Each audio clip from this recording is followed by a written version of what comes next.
Good morning. In today's video, we will talk about the miscellaneous changes that are there when we convert from active to passive. So we've already read about the basic rules, about the basic changes that should be there when we convert a sentence from active to passive. So now let's talk about few more changes. So first of all, we'll talk about the changes with modals. So I have told you earlier, we've done a topic earlier. So modals, they are shall, should, can, could, might, will, would. So in this, when we change a sentence from active to passive, so we write the modal plus be plus the past participle.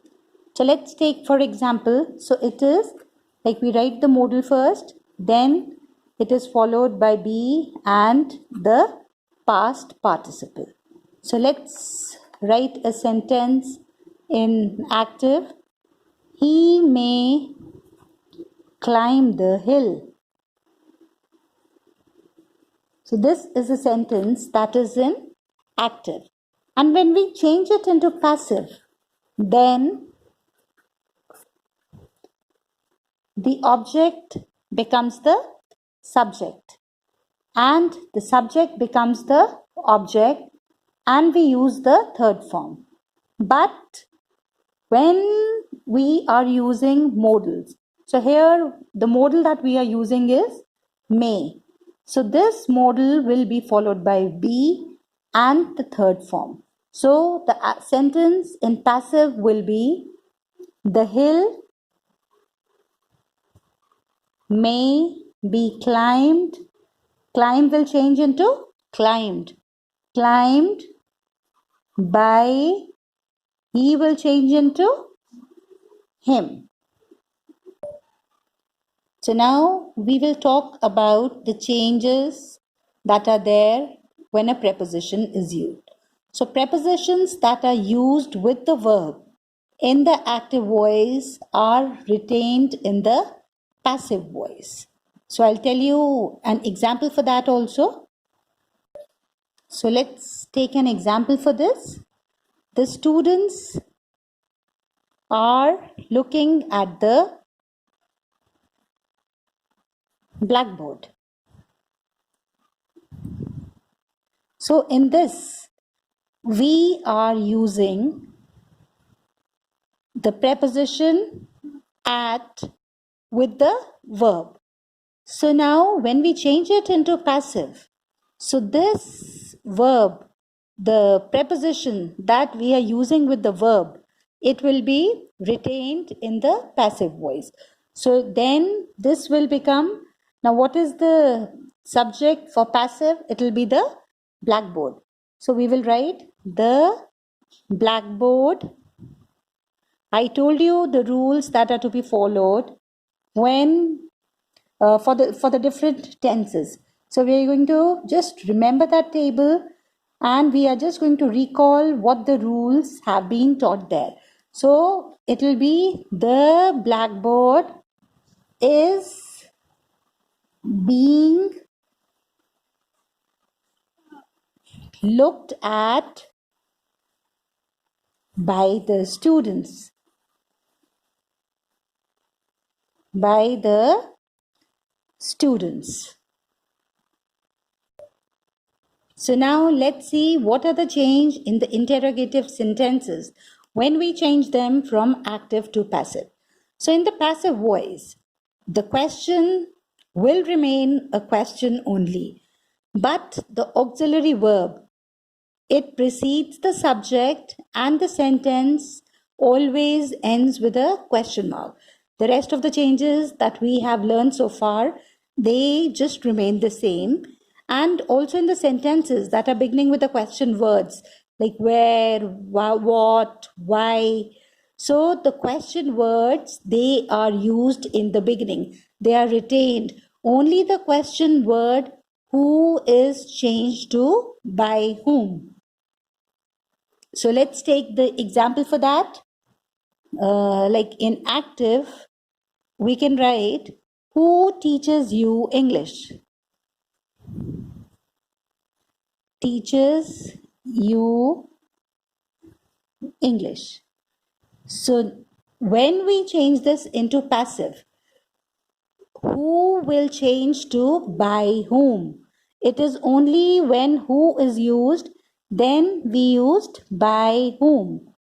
When we change into passive, by whom is English taught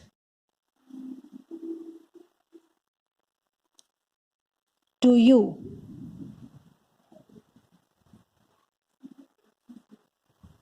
All right, let's take another example. So we can take another example.